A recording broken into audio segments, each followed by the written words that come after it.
Oke, jadi untuk pengerjaan saya rasa udah selesai dan saya akan coba untuk demoin. Jadi untuk requestnya itu kita diminta untuk ngembangin website marketing control. Kita akan gunakan Laravel untuk ya frameworknya. Ya untuk fitur-fitur yang ada di website ini itu saya akan sesuaikan dengan desain database yang udah diberikan ya. Jadi di website ini itu akan ada dua role. Role pertamanya itu admin dan juga ada pengguna seperti itu. Untuk admin ini dia punya full akses ya. Jadi si admin bisa menambahkan data akun. Ya, dia bisa menambahkan data akun atau data pengguna seperti itu. Lalu dia bisa menambahkan data klien, calon klien, dan beberapa menu lain. Nah, kalau untuk data pengguna itu dia kurang lebih sama ya. Hanya saja ada beberapa menu yang memang dia tidak bisa akses seperti itu. Dan juga ada beberapa data yang dia tidak bisa akses. Oke, kalau kita coba untuk buka aplikasinya, root seperti itu, root path-nya ya. Jadi kalau kita coba untuk enter di sini, nah itu nanti kita akan secara otomatis diarahkan ke halaman login. Oke, nah ini untuk halaman loginnya seperti ini. Jadi untuk credential data yang kita ambil itu ada email dan juga password.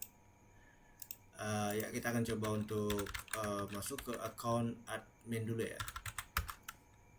Oke, di sini kita udah ada di akun admin ya. Kita bisa lihat di sini. Saya login sebagai admin. Ini ada dashboard admin.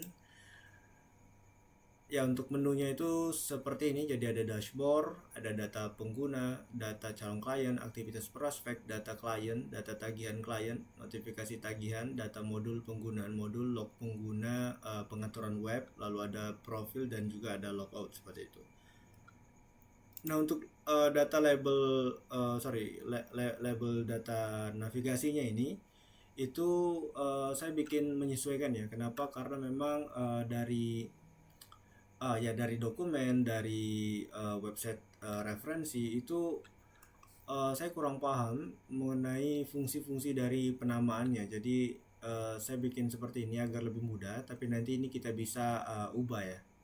Saya pikir ya nggak akan masalah nantinya, gampang buat kita ubah setelah kita tahu fungsi awalnya seperti itu. Fungsi jelasnya ya. Ya untuk di dashboard itu menunya seperti ini. Jadi admin bisa melihat berapa total data klien, berapa total calon klien, total modul, total pengguna seperti itu. Nah, untuk data pengguna ini yang ditampilkan ini hanya data akun yang ini ya, data akun yang memiliki peran pengguna seperti itu. Jadi kalau data admin itu tidak akan kehitung di sini. Lalu di bagian sidebar kita bisa lihat ada data menu, data pengguna. Di sini di menu data pengguna atau master akun, ini si admin itu bisa memanage data akun ya. Jadi kita bisa lihat di sini kita punya dua data akun. Satu itu data akun admin, satunya lagi itu data akun pengguna. Kita bisa lihat data-data yang kita ambil itu ada nama lengkap, email, peran, status, tanggal dibuat, tanggal diedit. Lalu kalau kita coba cek detailnya itu ya seperti ini. Jadi ada nama lengkap, email, perannya apa, status seperti itu. Untuk data-datanya ini saya sesuaikan dengan database ya, database desainnya itu. Oke, kalau kita coba bandingin ya antara di master akun ini, kita kan punya dua data di sini. Kalau kita cek di dashboard itu kan total penggunanya hanya satu. Seperti yang saya bilang sebelumnya, eh, perhitungannya itu dia hanya akan ambil data akun yang memiliki peran pengguna. Selain itu, kalau data akun lain yang perannya itu bukan pengguna atau adminnya seperti itu, data akun admin itu tidak bakalan terhitung seperti itu. Jadi itu kenapa data di sini total penggunanya itu satu ya. Padahal kita punya dua data akun di sini. Nah di menu data akun ini atau ya data pengguna ini kita bisa tambahkan akun baru ya. Admin bisa nambahkan data akun baru. Lalu di sini itu ada data yang kita ambil ada nama lengkap, email, kita bisa isi peran akunnya. Jadi kita bisa pilih kita mau nambahin data akun admin atau pengguna. Lalu di sini ada status akun. Nah untuk status akun ini itu berperan ini ya di loginnya nanti. Jadi kalau status akunnya kita nonaktifkan itu nanti saat login itu akan gagal ya. Jadi kalau kita coba untuk tes ya, kita akan coba nonaktifkan data statusnya. Jadi kalau kita coba tidak aktif seperti ini, kita coba simpan. Oke, datanya udah kesimpan, lalu kita coba logout seperti ini. Kita akan coba masuk lagi ya ke akun admin tadi seperti ini. Nah, seperti ini. Jadi kita bisa lihat di sini go loginnya itu gagal ya. Karena apa? Karena akunnya itu tidak aktif atau tidak ditemukan seperti itu. Karena memang kita udah nonaktifkan tadi akunnya. Jadi kalau kita coba cek di database, itu kita bisa lihat data akun admin itu status aktifnya itu statusnya tidak aktif. Nah, kita akan coba aktifkan lagi seperti ini. Lalu kita akan coba login ulang. Nah, di sini kita udah berhasil login. Jadi itu udah ada fungsi validasinya ya. Oke, itu untuk data pengguna. Nah, sekarang kita akan masuk ke menu data calon klien. Nah, di menu data calon klien ini si admin atau pengguna itu nantinya bisa melihat data calon klien ya.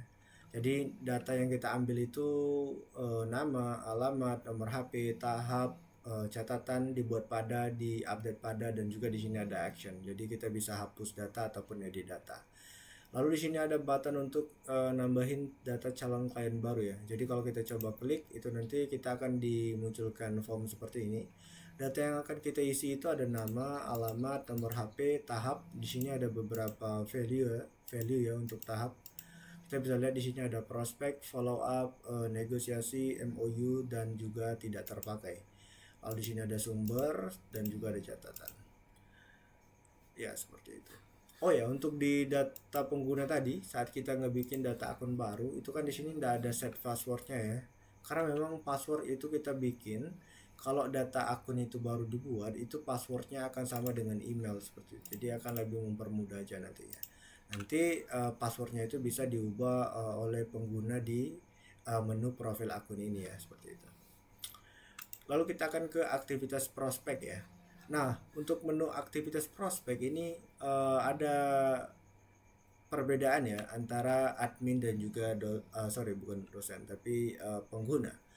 Perbedaannya itu ada di bagian display data ya. Jadi kalau admin itu nanti dia bisa melihat semua data aktivitas prospek yang dilakukan oleh semua akun itu bisa dia lihat. Berbeda dengan pengguna, kalau pengguna itu dia hanya bisa melihat data yang memang dia yang bikin seperti itu.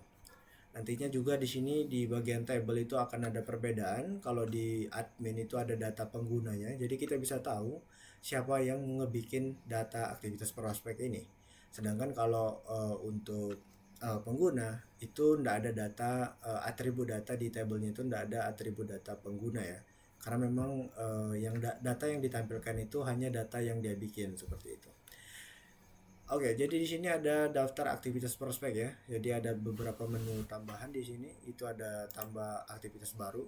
Jadi untuk aktivitas prospek itu kita ambil data calon klien. Jadi kita bisa pilih calon kliennya ya. Lalu di sini itu ada tanggal aktivitasnya.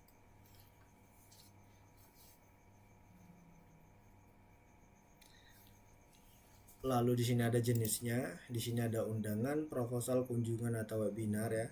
Lalu di sini ada hasilnya apa, di sini ada positif, follow up dan juga negatif. Lalu ada catatan seperti itu. Kita bisa edit data di sini. Misal kita coba ganti jenisnya itu ke kunjungan, kita simpan.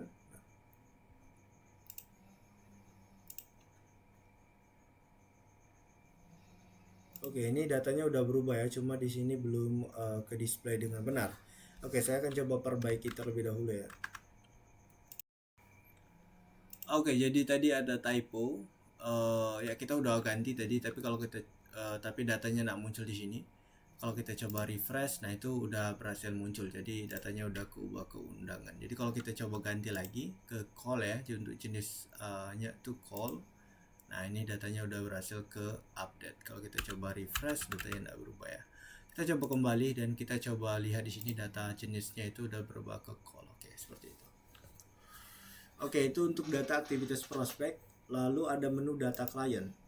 Nah, menu data klien ini ya dia memang sifatnya general ya. Jadi karena memang saya lihat di desain database itu tidak ada foreign key atau relasi ke data user. yang itu artinya data ini bisa dilihat oleh semua orang, baik itu admin ataupun pengguna. Jadi misal pengguna A itu menambahkan data klien baru, nah itu nantinya pengguna B itu bisa melihat datanya seperti itu ya, karena memang sifatnya itu sama seperti data calon klien tadi, sifatnya itu general. Untuk data klien itu hampir sama ya, jadi ada menu untuk menambahkan data klien baru. Di sini kita ambil namanya, alamat, nomor HP, narah hubung, statusnya itu ada SD, SMP, SMA, SMK, kursus dan lainnya. Lalu di sini ada jumlah siswanya berapa, tanggal MOU dan juga catatannya. Oke, kita juga bisa edit data di sini. Kita bisa edit data, misal kita ganti jenjangnya itu ke SMK, kita coba simpan. Nah, datanya udah berhasil ke update di sini. Oke. Lalu di sini ada data tagihan klien. Nah, untuk data tagihan klien itu sifatnya juga general ya. Jadi baik si admin atau pengguna itu bisa melihat semua data. Menunya ini seperti ini. Jadi ada table. Tabelnya itu memiliki atribut nama klien, keterangan, jumlah tagihan, jatuh tempo, jumlah dibayar pada, lalu ada statusnya apa dan juga ada action di sini. Kita bisa tambahkan data tagihan baru. Lalu kita bisa edit data dan hapus. Kemudian di sini ada notifikasi tagihan. Sifatnya juga general. Oke, di sini datanya yang kita ambil itu ada nama klien, tagihan, saluran, isi pesan, status, terkirim pada, dan juga action.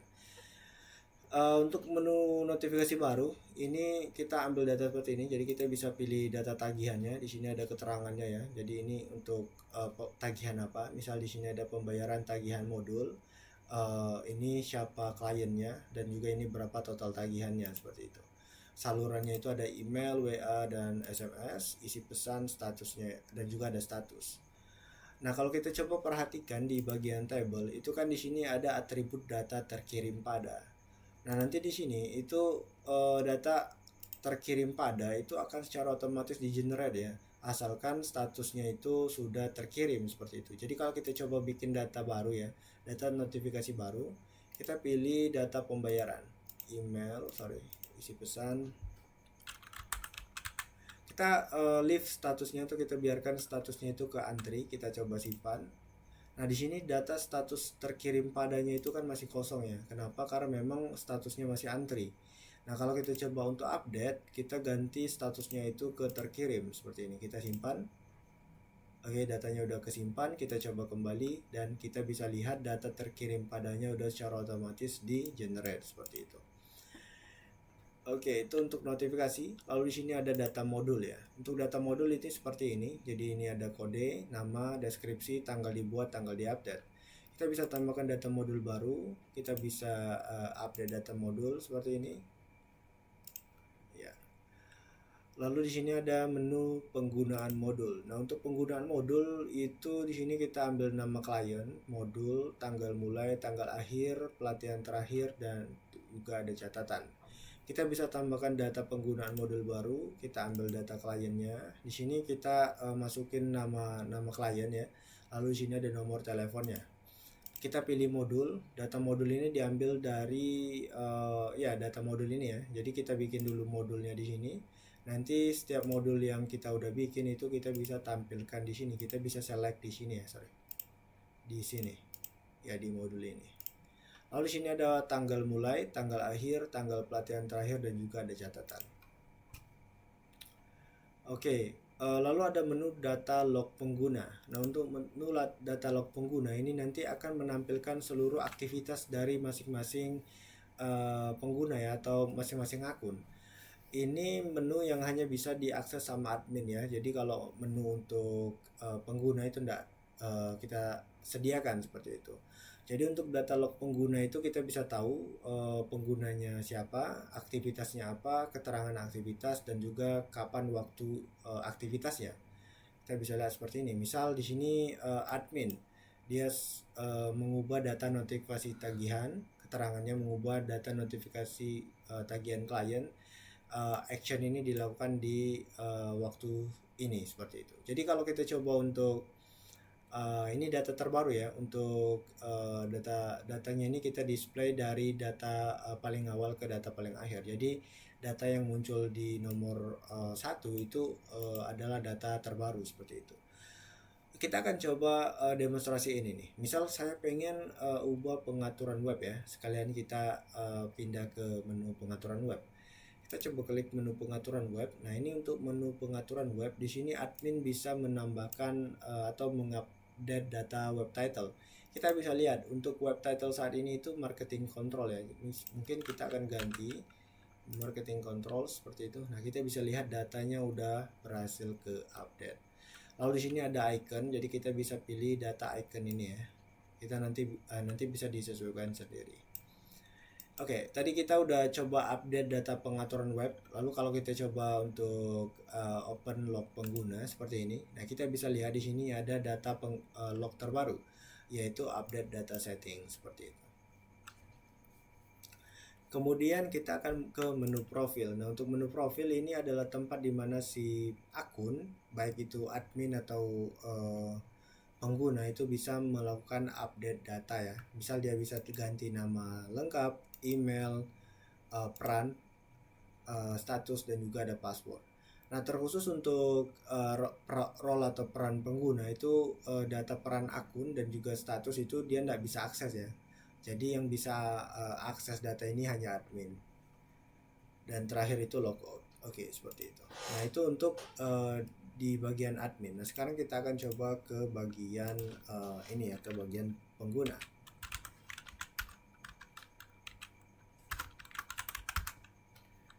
Oke, kita udah ada di menu pengguna. Menu pengguna ini kurang lebih sama ya. Jadi ada dashboard, ada data calon klien, aktivitas prospek, data klien, data tagihan klien, notifikasi, data modul, penggunaan modul, profil akun, dan logout. Jadi kita bisa lihat secara keseluruhan fungsinya itu fungsi yang ada di admin itu ada juga di pengguna. Tapi ada beberapa menu yang memang tidak ada di pengguna, yaitu misal data master akun, logout pengguna seperti itu. Jadi menu-menu itu tidak kita sediakan di halaman pengguna. Lalu perbedaannya itu ada di bagian aktivitas prospek. Seperti yang udah saya jelaskan sebelumnya, data yang kita tampilkan di sini itu hanya data yang memang dibuat sama si akun pengguna ini. Jadi data lain, jadi data dari akun lain itu tidak bisa kita tidak akan muncul di sini ya, seperti itu. Dan juga kalau kita coba perhatikan di bagian table itu ada atribut data yang hilang ya, atau yang tidak kita tampilkan, yaitu nama penggunanya. Kalau di admin tadi kan kita bisa tahu aktivitas prospek ini dibikin oleh data akun siapa, seperti itu. Kalau di bagian pengguna itu kita hanya tampilkan data yang memang dia input sendiri, seperti itu. Ya, untuk kurang lebih menu lainnya itu sama ya, cuma tadi udah saya jelaskan beberapa perbedaannya. Oke, mungkin segitu aja ya untuk video demonya. Mudah-mudahan bisa dimengerti dan juga sesuai dengan request. Ya, terima kasih.